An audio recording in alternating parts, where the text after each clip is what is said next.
Hi, Realist. Lady Caramel here again. So, guess what we're talking about today?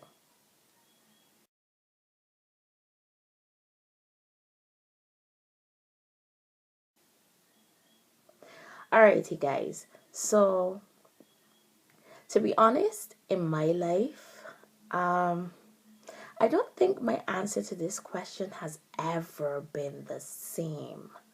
Like, no period in my life have I honestly just thought yes or no to this question. And it's something that a lot of us would have faced. And I mean, friendships are so important, and I, as a female, for me it's important that I have both male and female friends, and I typically get along better with guys.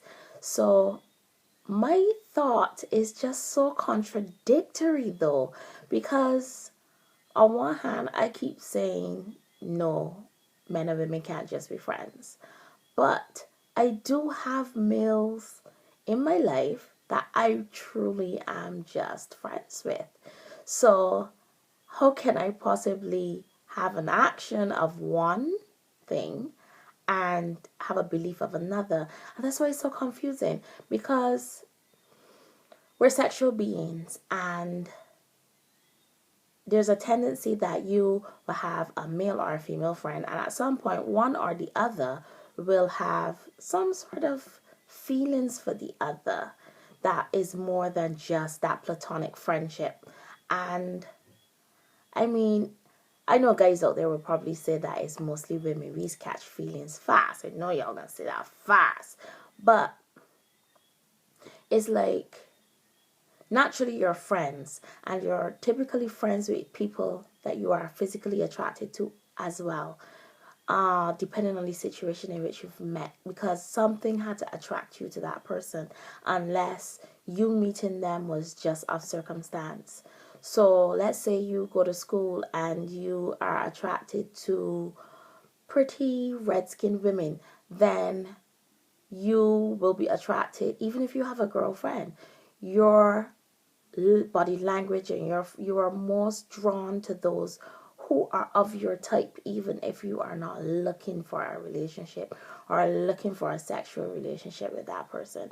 So it's so hard to then say, well, we'll just be friends, because at some point, I mean, okay, so it also depends on how much time you spend with the person too, because then you've spent a lot of time with this person, and you go out to dinner, you drink a glass of wine, you drink a beer or whatever. You know alcohol lowers your inhibitions, and you are more susceptible to act of your true feelings, or to be a little looser, so to speak. So it's like you're out with this platonic friend that you are attracted to because they are nice looking at the end of the day, and then what happens after that? I mean, because it's happened to me. I've been out with a male platonic friend, even in a group or whatever else, and by the end of the night, something slips, that comment that makes you say like, no, don't spoil it. And that's another challenge too, because then we look at it in the way of like, oh no, you're gonna like me, or you're gonna do something that is going to compromise the friendship. And I'm comfortable with where we're at right here at the Zen zone. That's what you could call it, the Zen zone of that. We cool. I could call you and I could tell you about my boyfriend or whatever else. And we cool. Like, no, there's no jealousy, there's no drama. So it's like, maybe I think that you can have short-term platonic relationship with a man or a woman, but not long-term, because it's like, over that 10-year period, are you trying to tell me then that at no point this guy is gonna want to have sex with this girl, or this girl want to have sex with this guy?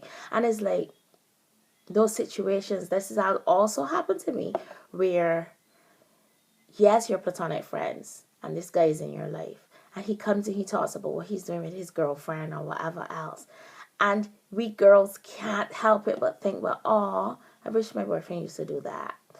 And that causes you, in some form or fashion, to be attracted to him because of what he does for his significant other.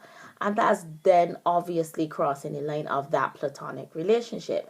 So the question still stands: can men and women be platonic friends? Maybe men and women can be platonic friends after the sexual tension is out of the way. Because as I said before, we're all sexual beings, so it's almost natural for us to want each other.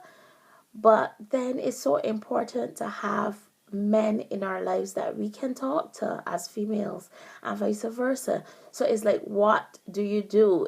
The question still stands. Is it just that you make up in your mind that, well, we have a friendship and this is where it's going to stay? But then as a female, again, we're going to think like, but suppose that is the man I'm supposed to be with. We think about these things. We think beyond what men think. Men are like, I let you, so what gonna happen? And women go through the whole but suppose, and what if, and we kind of almost terrorize ourselves with these kind of questions. So it's like, what do you do? Do you stay away from guys? No, you don't. Because as I said, male friendships are just so important, because not only do they listen well, once they are that kind of guy, they're good listeners and they give you good advice.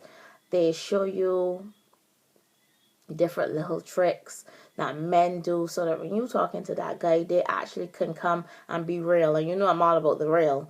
And they can come and be real and tell you, no, he is not really interested. He playing you and whatever. So I want that guy friend.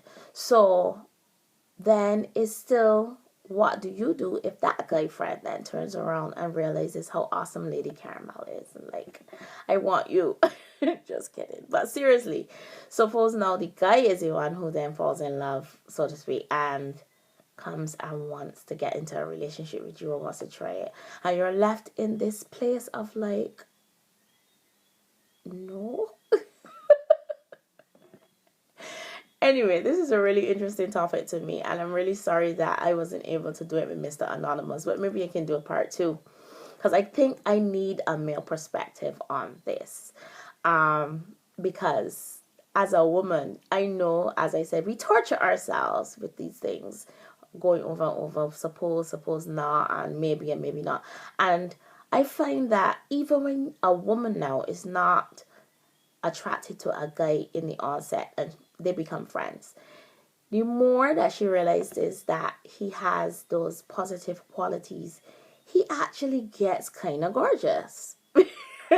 Ladies, tell me if that has happened to you. So you're not physically attracted to this guy in the beginning, but because you now interact with him on a full-time level, you're friends, you're on the phone, you've introduced him to your other friends, you go on in a group, and you've just actually realized this guy is pretty cool, he's nice. So you no longer see the flaws. You no longer see that he is too short. You no longer see that he has a little tummy. You no longer see that. To you, he is now gorgeous because of his attributes. And I guess that's how it's also supposed to be. But still, you're just friends. So what do? Where are you left after that?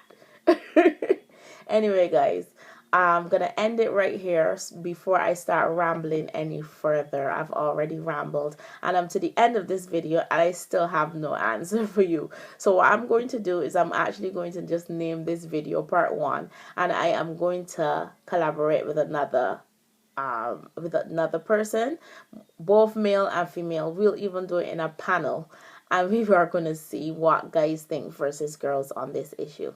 Anyway, guys, once again, thank you so much for watching. Comment, rate, subscribe, thumbs up. Thanks for watching, guys.